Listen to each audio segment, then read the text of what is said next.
നമസ്കാരം. നമസ്കാരം. പുതിയൊരു വീഡിയോയിലേക്ക് എല്ലാവർക്കും സ്വാഗതം. ഇന്ന് നമ്മളൊക്കെ ചർച്ച ചെയ്യുന്ന ഒരു കോമൺ വിഷയമാണ് കേട്ടോ. പലരും പലപ്പോഴും ഡിസ്കസ് ചെയ്യുന്നത് നമ്മൾ പല ബാർബിക്യൂ പാർട്ടികളിലോ അല്ലെങ്കിൽ നമ്മൾ പലപ്പോഴും പലരെ ഇവിടെ ഓരോ സ്ഥലത്ത് വെച്ച് കാണുമ്പോൾ നമ്മൾ ഡിസ്കസ് ചെയ്യുന്ന ഒരു കാര്യം തന്നെയാണ്. അപ്പം നമ്മളത് പഠിച്ചതും അല്ലെങ്കിൽ നമ്മൾ കണ്ടറിഞ്ഞതുമായ കുറച്ച് കാര്യങ്ങൾ നമ്മൾ ഡിസ്കസ് ചെയ്യുകയാണ് ചെയ്യുന്നത്. അതെ, നമ്മൾ പ്രധാനമായിട്ടും പറയാൻ ഉദ്ദേശിക്കുന്നത് ന്യൂസിലൻഡിൽ നിന്ന് മറ്റു രാജ്യങ്ങളിലേക്ക് ആൾക്കാർ മൈഗ്രേറ്റ് ചെയ്യുന്നു. അതിൻ്റെ റേഷ്യോ, പിന്നെ എന്താണ് അതിൻ്റെ അടിസ്ഥാനപരമായ കാരണം.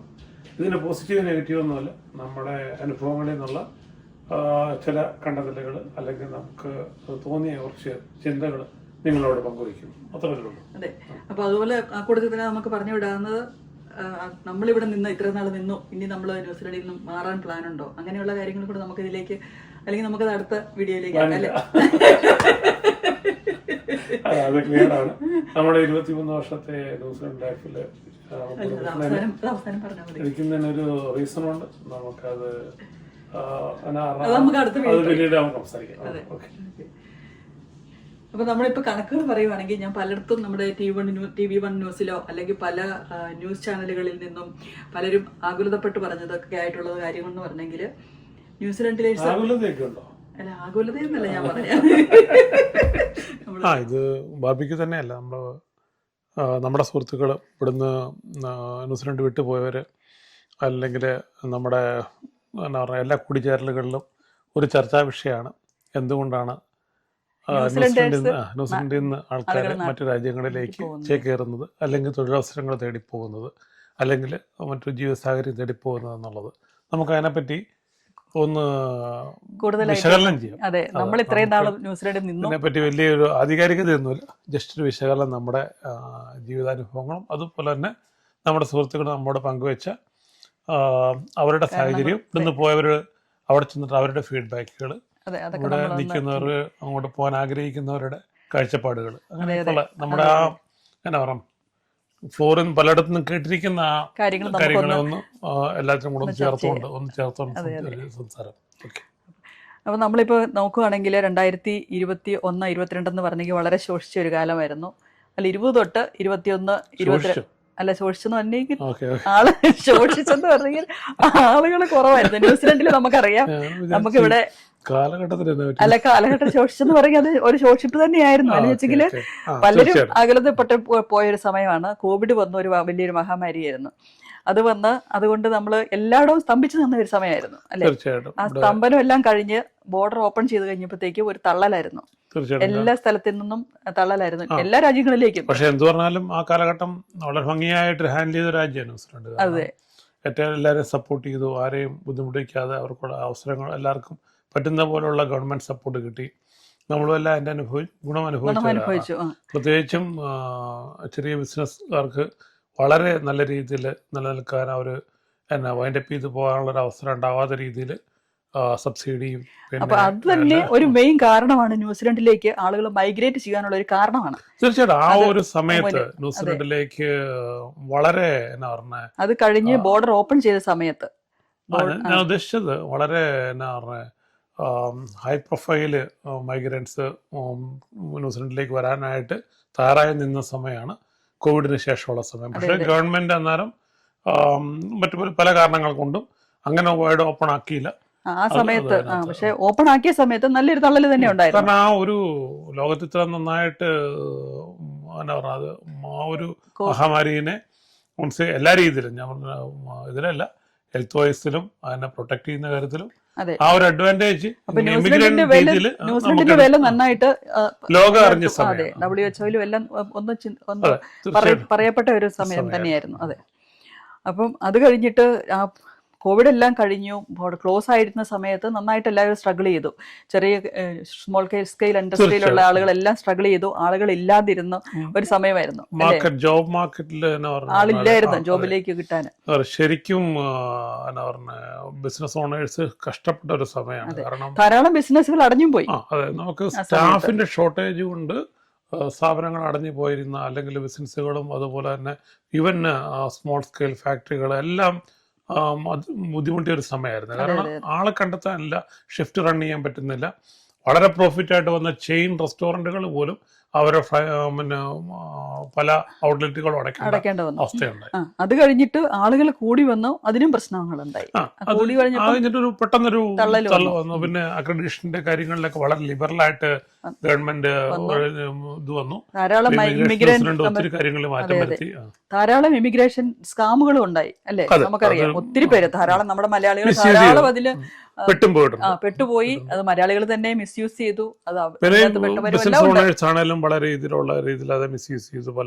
പല ഓപ്പറേറ്റ് ചെയ്യാത്ത ബിസിനസ്സുകളോ, പല കടലാസ് ബിസിനസ്സുകളും ഉണ്ടായി. അങ്ങനെ വലിയ വലിയ കാര്യങ്ങളൊക്കെ നമുക്ക് അതിനെപ്പറ്റി നമ്മുടെ ടോപ്പിക്കല്ല. അതെ, ഇപ്പൊ നമ്മൾ ഇന്ന് പറയുന്നത് എന്തുകൊണ്ട് ന്യൂസിലൻഡിൽ നിന്ന് ആളുകൾ പോയി എന്നുള്ള ഒരു പോകുന്നു എന്നുള്ളത്. അത് എല്ലാരും ഭയങ്കരമായിട്ട് ഹൈലൈറ്റ് ചെയ്യുന്നുണ്ട്. ഇവിടുന്ന് തന്നെ പറഞ്ഞ ആൾക്കാർ ഇങ്ങനെ ഭയങ്കരമായി മറ്റു രാജ്യങ്ങളിലേക്ക് ഒഴുകാണ്, എസ്പെഷ്യലി ഓസ്ട്രേലിയയിലേക്ക് ഒഴുകാണ് എന്നൊരു ഇത് പറയുന്നുണ്ട്. പക്ഷെ നമ്മുടെ ഒത്തിരി ഫ്രണ്ട്സ് അവിടെ ഉണ്ട്, അവരെല്ലാവരും ഇവിടുന്ന് പോയവരും നമുക്ക് അനുഭവം ഉള്ളതുകൊണ്ട്.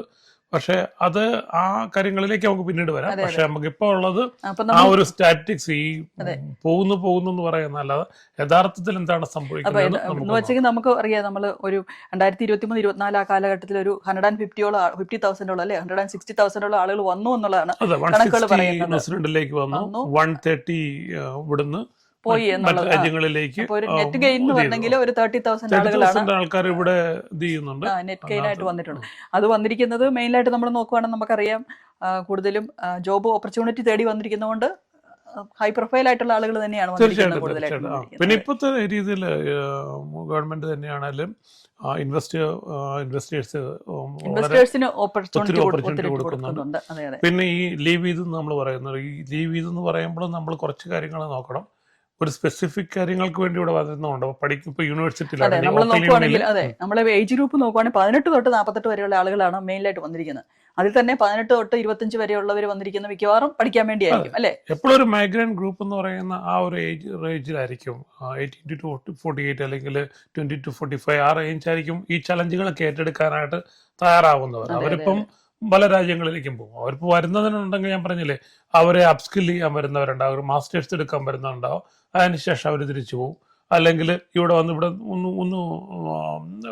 ഈ രാജ്യം കൂടെ ഒന്ന് പഠിച്ചിട്ട് പോവാം. അല്ലെങ്കിൽ അതിനുശേഷം അടുത്തൊരു വളരെ ഈസിയാണ്. ഇപ്പൊ ന്യൂസിലൻഡ് ഓസ്ട്രേലിയ എന്ന് പറഞ്ഞു കഴിഞ്ഞാൽ ന്യൂസിലൻഡ് സിറ്റിസണ് മറ്റുള്ള യാതൊരു റെസ്ട്രിക്ഷനും ഇല്ലാത്ത രീതിയിൽ ഓസ്ട്രേലിയയിൽ പോകാനും അവർക്ക് അവിടെ പോയി പിന്നെ പുതിയ ദിവസം തുടങ്ങാന്ന് പറഞ്ഞു കഴിഞ്ഞാല് യാതൊരു ചലഞ്ച് വളരെ കുറവാണ്. കാരണം നമ്മൾ ഇവിടുന്ന് പോക്കലൻഡിലാണ് ഞങ്ങൾ താമസിക്കുന്നത്. ഇപ്പൊ ഇവിടുന്ന് നമ്മൾ ഹാമിൽട്ടണിലേക്കോ അല്ലെങ്കിൽ സൗത്ത് ഐലൻഡിലേക്കോ ക്വീൻസ്ടൗണിലേക്കോ മാറുമ്പം ഉണ്ടാവുന്ന അതേ ഒരു ചലഞ്ച് തന്നെ ഉള്ളൂ. നമ്മൾ ഓസ്ട്രേലിയ ഏതെങ്കിലും സിറ്റി, ഇപ്പൊ ബ്രിസ്ബനിലോ സിഡ്നിയിലോ അല്ലെങ്കിൽ പെർത്തിലോ അഡ്ലൈഡിലോ ഒക്കെ പോയി താമസിച്ചാലും മെൽബണിലൊക്കെ പോയി താമസിച്ചാലും ഇതുപോലത്തെ ഒരു ചലഞ്ച് നമുക്ക് വരാനുള്ളൂ. പ്രത്യേകിച്ച് മറ്റുള്ളൊന്നും വരാനില്ല. കാരണം എല്ലാ മേഖലകളും ലൈക്ക് ബാങ്ക്, ഡ്രൈവിങ്, അല്ലെങ്കിൽ റോഡ് റൂൾസ്, അല്ലെങ്കിൽ റോഡ് റെഗുലേഷൻസ്, അങ്ങനെയുള്ള കാര്യങ്ങളൊക്കെ ജോബ് നേച്ചർ, പിന്നെ ക്രൈറ്റീരിയ എല്ലാം ഏകദേശം സെയിം. ഈവൻ നഴ്സിംഗിലാണേലും ഉപയോഗിക്കുന്ന എക്യുപ്മെന്റ് പോലും ഓൾമോസ്റ്റ് സെയിം ആണ്. അപ്പം നമുക്കൊരു ഫെമിലിയാരിറ്റി, നമ്മളിവിടെയും നമ്മൾ ടോപ്പിക് മാറി പോകാം. അപ്പൊ നമ്മൾ ഹെൽത്ത് സെക്ടറിൽ എന്ന് പറഞ്ഞെങ്കിൽ ഇവിടുന്ന് ഹോളിഡേ ജോബിന് പോകുന്നവർ തന്നെയുണ്ട്. അപ്പൊ അങ്ങനെയാണെങ്കിലും നമുക്കൊരു ഓപ്പർച്യൂണിറ്റി ഉണ്ട് അവിടെ പോയി. നമുക്ക് ഹോളിഡേ ടൈമിൽ അവിടെ പോയി ജോലി ചെയ്തിട്ട് തിരിച്ചു വരുന്നവരുണ്ട്. തീർച്ചയായിട്ടും അങ്ങനെ ചെയ്യാനുള്ള ഒരു ഓപ്പർച്യൂണിറ്റി ഉണ്ട്. ഇനി നമുക്ക് അടുത്തായിട്ട് ഇപ്പൊ നമ്മൾ ആദ്യമായിട്ട് പറഞ്ഞത് ഏജ് ഗ്രൂപ്പ് പറഞ്ഞു. ഇനി നമ്മൾ പോകുന്ന മെയിനായിട്ട് കാര്യം ജോബ് ഓപ്പർച്യൂണിറ്റി തേടിയാണ് കൂടുതലും ആളുകൾ പോകുന്നത്.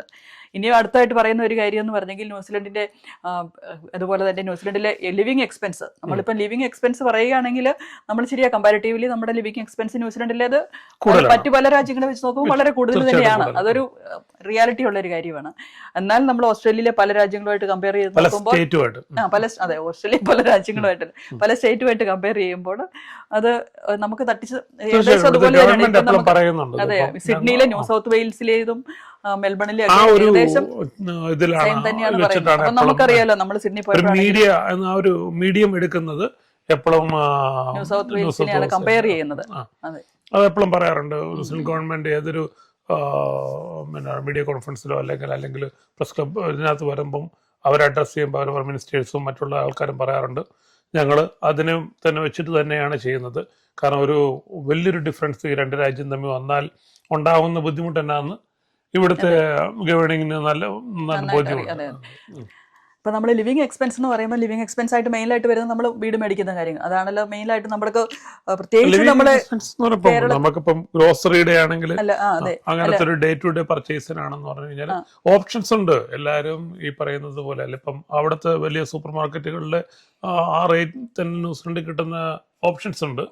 പിന്നെ കുറച്ചും കൂടെ കൂടിയതുണ്ടോന്ന് വെച്ചുകൊണ്ട് അതൊക്കെ നമ്മുടെ കൺവീനിയൻസ് നമ്മൾ എടുക്കുന്ന കാര്യങ്ങളാണ്. പക്ഷെ നമ്മൾ ബഡ്ജറ്റ് ചെയ്താൽ നമുക്ക് അല്ലെങ്കിൽ ഒരു നല്ലൊരു പ്ലാൻ ഔട്ട് ചെയ്ത് കഴിഞ്ഞാൽ എന്നാ പറയുക ഡെയിലി അല്ലെങ്കിൽ വീക്ക്ലി പ്ലാൻ ഉണ്ടാക്കി കഴിഞ്ഞാൽ നമുക്ക് പിന്നെ നമുക്ക് പ്രത്യേകിച്ച് നമ്മുടെ മലയാളികൾക്ക് പറയാൻ പറ്റിയ കാര്യം എന്ന് വെച്ചാൽ നമുക്ക് ഇപ്പം ക്യൂൻസ്ലാൻഡിലെ കാര്യമൊക്കെ പറയുകയാണെങ്കിൽ ഒരു ട്രോപ്പിക്കൽ ക്ലൈമറ്റ് ആണ്. അപ്പം നമുക്ക് താല്പര്യമുള്ള കാര്യങ്ങളെല്ലാം തന്നെ നമുക്ക് ഒരു കുറച്ചും കൂടെ നമ്മൾ വീടുകൾ മേടിക്കുന്നവർക്കും അതാണ് ഒരു കോമൺ ആയിട്ടുള്ളൊരു കാര്യം ഈ പറയുന്നത്. അപ്പം വീടുകൾ വാങ്ങിക്കുന്നവർക്കാണെങ്കിൽ ഒരുമാതിരിപ്പെട്ട എല്ലാ പച്ചക്കറികളും കാര്യങ്ങളും എല്ലാം അവിടെ കിട്ടും. നമുക്ക് നാട്ടിൽ കിട്ടുന്ന കാര്യങ്ങളല്ല, അത് ഒരു ഓസ്ട്രേലിയയിൽ കിട്ടും. അതൊരു വലിയൊരു താല്പര്യമുള്ള ഒരു കാര്യമാണ് അല്ലേ നമ്മുടെ മലയാളികൾക്ക്. ഫ്രൂട്ട്സിന് കുറച്ചും കൂടെ വെറൈറ്റി ഇവിടെ ഉണ്ട്. ഇവിടെ ഉണ്ട്, പക്ഷെ നമ്മൾ ട്രോപ്പിക്കൽ ഫ്രൂട്ട് അവിടെ തന്നെയാണല്ലോ കിട്ടുന്നത്. ട്രോപ്പിക്കൽ ഐറ്റംസ് നമുക്ക് ഇവിടെ കിട്ടത്തില്ല. ചക്ക മാങ്ങ ഉള്ള കാര്യമാണ് ഇനി പറയുന്നത്. അതെ, നിങ്ങൾ വലിയ ഫോറിൻ കഴിക്കുന്ന ആളുകൾക്ക് പ്രശ്നമില്ല. എന്നെ പോലെ ചക്കയും മാങ്ങയും കഴിക്കുന്നവർക്ക് അത് താല്പര്യം തന്നെയാണ്. അതെ, ഓക്കെ ഓക്കെ. അപ്പൊ അത് അങ്ങനെയുള്ള ഒരു കാരണമാണല്ലോ. അതിപ്പം തന്നെയാണ് തന്നെ പറഞ്ഞ എല്ലായിടത്തും ഇപ്പം സിഡ്നിയിൽ ഇപ്പം പോയിരിക്കുന്നവർക്ക് വളരെ കുറച്ച് സ്ഥലവും അതുപോലത്തെ കാര്യങ്ങളും അല്ലെങ്കിൽ ആ സിറ്റി സറൗണ്ടിങ്ങിൽ താമസിക്കണമെങ്കിൽ അവർക്ക് ഈ ഓപ്ഷൻസ് കുറവാണ്. ബ്രിസ്ബൻ പോലെയുള്ള അല്ലെങ്കിൽ പെർത്ത് പോലെയുള്ള സ്ഥലങ്ങളിൽ അതിനുള്ള ഓപ്ഷൻസ് കൂടുതലുണ്ട്.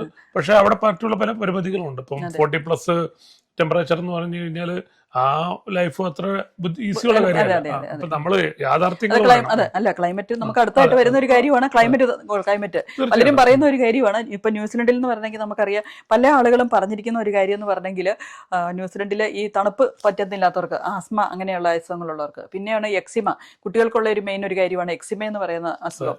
ന്യൂസിലൻഡിൽ അതൊരു ഒരു കോമൺ ആയിട്ട് കുട്ടികൾക്ക് വരുന്ന ഒരു കാര്യമാണ്. അങ്ങനെയുള്ള കാര്യങ്ങളൊക്കെ ഉള്ളവര് ഓസ്ട്രേലിയ പ്രിഫർ ചെയ്യുന്നുണ്ട്.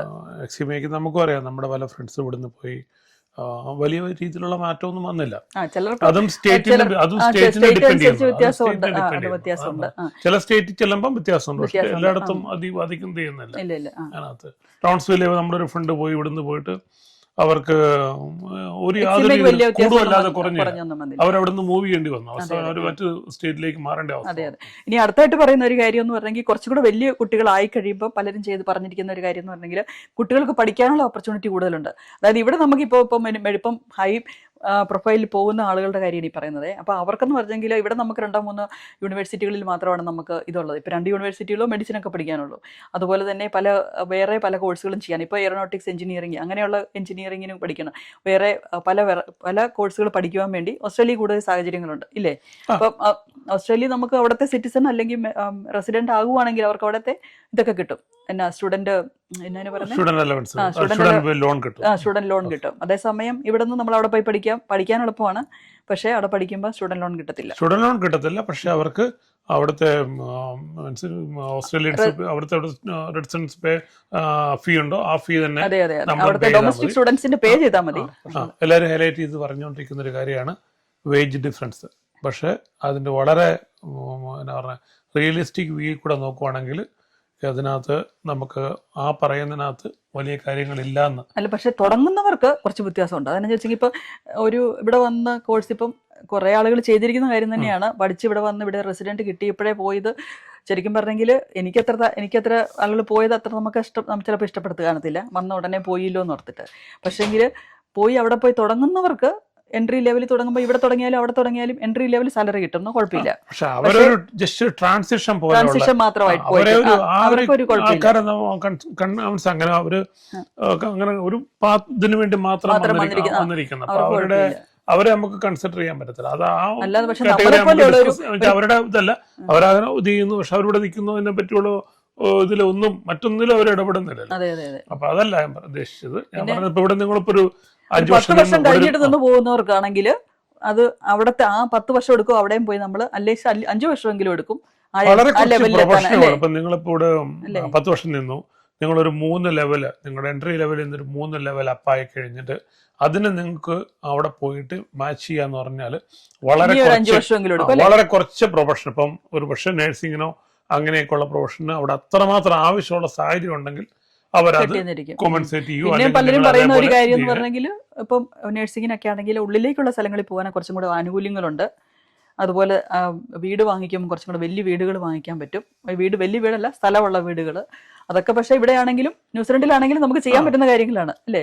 സാലറിയിൽ ഈ പറയുന്നത് പോലെ ഇങ്ങനെ അവിടുത്തെ ആ പറയുന്ന ഒരു സാഹചര്യം ഇവിടെ ഇല്ലാത്തത് കൊണ്ട് നമുക്ക് അങ്ങനത്തെ റിമോട്ട് സിറ്റുവേഷൻ അങ്ങനെ ഇവിടെ അധികം കാരണം അത് ഇവിടുന്ന് പോയിരിക്കുന്നവരാരെങ്കിലും ഈ നമ്മുടെ വീഡിയോ കാണുകയും ചെയ്യുന്നുണ്ടെങ്കിൽ അവർക്ക് ശരിക്കും ഇത് പറയാൻ പറ്റും. കാരണം ടൗൺസ്വില്ലേലും പ്രതി നിന്നൊക്കെ 200 കിലോമീറ്റർ ദൂരെയുള്ള സ്ഥലങ്ങളിലേക്കുള്ള അവസ്ഥ എന്താണെന്ന് അവർക്ക് ശരിക്കും എക്സ്പ്ലെയിൻ ചെയ്യാൻ പറ്റും.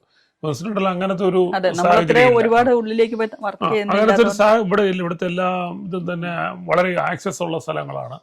പിന്നെ എല്ലാ ടൗൺഷിപ്പുകളുടെ അതിനോട് ചേർന്ന് തന്നെയാണ് അവിടെ റെസിഡൻസ് വരുന്നത്, റെസിഡൻഷ്യൽ ഏരിയ വരുന്നത്. അപ്പം അതും ഓസ്ട്രേലിയയിലെ രീതികളും വളരെ വ്യത്യാസമുണ്ട്. അത് അനുഭവത്തിനുള്ളവർക്കും അറിയാം. നമ്മളത് പറയുന്നില്ല, കാരണം നമ്മളെപ്പോഴും പറയുമ്പോൾ സ്വല്പം ഒരു പോസിറ്റീവ് സൈഡ് വന്നു പോകും. കാരണം നമ്മളിവിടെ ജീവിച്ചിട്ടിരിക്കുന്നതാണ്, നമ്മളിതിന്റെ സന്തോഷം അനുഭവിച്ചുകൊണ്ടിരിക്കുന്നവരാണ്. അപ്പം അതുകൊണ്ടാണ്. പക്ഷെ ആരോടും വേദനിപ്പിക്കാൻ ഇതായിട്ട് പറഞ്ഞല്ല. അപ്പൊ ഈ ടോപ്പിക്കുകൾ നമുക്ക് തിരിച്ചു വരാം. ഒന്ന് വേജ്, 2 നമ്മുടെ ആൾക്കാരെ പറയുന്ന മറ്റുള്ള ഒരു ഇവിടുന്ന് മൂവ് ചെയ്യുന്നവർ പറയുന്ന ഒരു കാരണം നമ്മുടെ മലയാളികൾ ഇതുപോലെ തന്നെ പറയുന്ന ഒരു കാര്യം എന്നുണ്ടെങ്കിൽ നമ്മളിപ്പോ വീടിനോടടുത്ത്, അതായത് ക്ലോസ് ടു ഹോം, അങ്ങനെ അപ്പൊ നാടിനടുത്ത് ഇന്ത്യൻ നമ്മുടെ ആൾക്കാരെല്ലാരും പറയുന്ന ഒരു കാര്യം തന്നെയാണ്. അതൊരു യഥാർത്ഥമാണ്. പുറത്തിൽ നിന്ന് പോകുന്നവർക്ക് വളരെ ഈസി ആയിട്ട് എത്താൻ പറ്റും. കൂടുതൽ ഫ്ലൈറ്റുകളുണ്ട്. പക്ഷെ ഒരു എമർജൻസി പോകുവാണെങ്കിൽ കൂടുതൽ ഫ്ലൈറ്റുകൾ ഉണ്ടെങ്കിൽ അവർക്ക് ആ എമർജൻസി പെട്ടെന്ന് നാട്ടിലേക്ക് എത്താൻ പറ്റും. അതിനും നമ്മൾ ഇതായി പറയുന്നില്ല, തീർച്ചയായിട്ടും അതൊരു ഇതാണ്. ഓരോരുത്തരുടെ സാഹചര്യം നമുക്ക് വളരെ അറിയാം. നമ്മുടെ അടുത്ത ഫ്രണ്ട്സിന് ഓഫൺ നാട്ടിൽ പോകേണ്ട സാഹചര്യം ഉള്ളവർ മൂവ് ചെയ്തു. നമുക്ക് അതിനകത്തൊരു ഒന്നും പറയാൻ പറ്റില്ല. ഒരു സ്പെസിഫിക് റീസൺ ഉണ്ട്, അങ്ങനെ ചെയ്യുന്നവരുണ്ട്. അപ്പം പല കാര്യങ്ങളാണ് നമ്മൾ ഇങ്ങനെ ഇത് ചെയ്യുന്നത്. പക്ഷെ നമുക്ക് വേറെ രാജ്യം കൂടെ പോകാനും അങ്ങോട്ട് നമുക്ക് പോയിട്ട് വളരെ ഈസി ആയിട്ട് മൈഗ്രേറ്റ് ചെയ്യാനും നമുക്ക് അവസരം തരുന്നൊരു രാജ്യമാണ് ന്യൂസിലൻഡ് എന്ന് അത് മറന്നു പോകരുത്. വളരെ എളുപ്പത്തിൽ മൈഗ്രേറ്റ് ചെയ്യാൻ പറ്റിയ ഒരു രാജ്യമായിരുന്നു. പിന്നെ ഈ രാജ്യത്തിന്റെ അല്ലെങ്കിൽ ഇവിടുത്തെ ആൾക്കാരുടെ ഏറ്റവും ഒരു പ്രത്യേകത എന്ന് വെച്ചാൽ ഇവിടുന്ന് ഒരാൾ പോയി ഇവിടെ വന്നു, ഇത്ര നാളെ നിന്ന് പോയി, വളരെ പോസിറ്റീവായിട്ട് അവർ കാണുന്നത്. അവരതൊന്ന് ചൂസ് ചെയ്യട്ടെ, അവരൊന്ന് ആ ചലഞ്ച് എടുക്കട്ടെ, അങ്ങനത്തെ ഒരു കാഴ്ചപ്പാടാണ്. അതാണ് ഇവിടുത്തെ ഒരു വളരെ ഒരു ഇതായിട്ടുള്ള എല്ലാത്തിനെയും പോസിറ്റീവ് കാര്യങ്ങൾ. അതെ അതെ, എപ്പോഴും ആളുകള് പോകുന്നതിന് എന്തുകൊണ്ട് പോയി എന്നുള്ളതാണ് നമ്മുടെ വിഷയം. തീർച്ചയായിട്ടും ഇതൊക്കെയാണ് നമ്മൾ കണ്ടു കാര്യങ്ങൾ പറഞ്ഞു. ഒന്ന് ഇതുപോലെയുള്ള ലിവിംഗ് കോസ്റ്റ് ഒരു ഘടകമാണ്. പിന്നെ അതുപോലെ തന്നെ മോർ ഓപ്പർച്യൂണിറ്റീസ്, ജോലിക്കും കൂടുതൽ യൂണിവേഴ്സിറ്റികളിലെ കാര്യങ്ങളുണ്ട്. കാരണം ഇതൊരു ചെറിയ രാജ്യമാണ്, ഇതിന് ഇവിടുത്തേതായ പരിമിതികൾക്കുള്ളിലുള്ള സാഹചര്യങ്ങൾ എവിടെയുള്ളൂ. പോക്ലൻഡിൽ തന്നെയാണ് ലോക്കൽ യൂണിയും ഓക്ലൻഡ് യൂണിവേഴ്സിറ്റി ഓഫ് ടെക്നോളജിയും, പിന്നെ അങ്ങോട്ട് ഹാമിൽട്ടണിലാണെങ്കിൽ വൈക്കാട്ട യൂണിവേഴ്സിറ്റി, അങ്ങനെ സാഹചര്യങ്ങളാണ് ഇവിടെ ഉള്ളതെങ്കിൽ അവിടെ കുറച്ചും പഠിക്കാനാണെങ്കിൽ ഇപ്പൊ 2 ഉള്ളൂ. ഇപ്പം അടുത്ത വർഷം തൊട്ട് 3 യൂണിവേഴ്സിറ്റി ഉള്ളൂ. പക്ഷെ ഓസ്ട്രേലിയയിലേക്ക് പോവുകയാണെങ്കിൽ പല യൂണിവേഴ്സിറ്റികളിൽ പഠിക്കാൻ കുട്ടികൾക്ക് കുറച്ചും കൂടെ അങ്ങനത്തെ രീതിയിലും കുറച്ചും കൂടെ നമ്പർ ഓഫ് സീറ്റ്സ് ഉണ്ട്. അപ്പോൾ അവർക്ക് കുറച്ചും കൂടെ ഓപ്പർച്യൂണിറ്റി കിട്ടും. അതൊരു തീർച്ചയായിട്ടുള്ള കാര്യമാണ്. പിന്നെ വലിയ രാജ്യമായതുകൊണ്ട് അതിൻ്റെതായ ജോബ് ഓപ്പർച്യൂണിറ്റികളും. പിന്നെ ഇതുപോലെ എക്കോണമിയിൽ എന്തെങ്കിലും ക്രാഷ് വന്നെങ്കിലും നമ്മുടെ ഇൻഫ്ലേഷനും കാര്യങ്ങളും ഒക്കെ അത് കുറച്ചും കൂടെ ഇതിനകത്താണേലും വളരെ ഇതായിട്ടുള്ള ഒരു കോർഡിനേഷൻ ആ രീതിയിലുള്ള അഡ്വാൻറ്റേജ് ഓസ്ട്രേലിയക്കുണ്ട്. അപ്പം അവർക്ക് അതുപോലെ തന്നെ അതുപോലെ ലോകത്തിലെ ഒരു നല്ല സ്ട്രോങ് ആയിട്ടുള്ള എക്കോണമിയാണ്. അപ്പൊ അങ്ങനത്തെ കാര്യങ്ങളൊക്കെ നമ്മൾ തിരസ്കരിക്കുന്നില്ല, നമ്മൾ ഒരിക്കലും ഇതായിട്ട് പറയുന്നില്ല. നമ്മുടെ ചെറിയ ചെറിയ ജീവിത സാഹചര്യത്തിലെ കാര്യങ്ങളിൽ സംസാരിക്കുന്നത്. കൂടുതൽ ഓവർ വിശകലനം ചെയ്താലും ഇവിടുന്ന് പോയ സുഹൃത്തുക്കൾക്ക് ആർക്കും വേദനിക്കാൻ വേണ്ടി പറഞ്ഞല്ല. നമ്മുടെ ഓരോരോ ചിന്തകളിൽ നിന്ന് വന്ന അല്ലെങ്കിൽ നിങ്ങൾ തന്നെ പറഞ്ഞ കുറെ കാര്യങ്ങളെ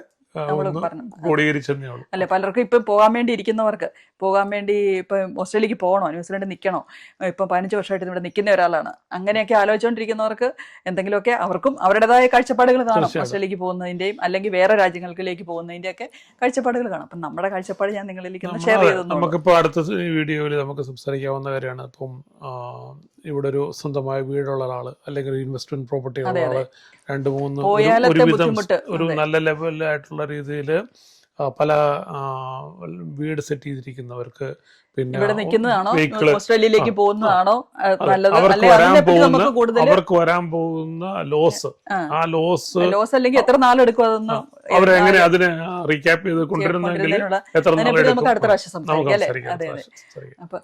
അപ്പം താങ്ക് യു വെരി മച്ച്. നന്ദി. ബൈ. ബൈ.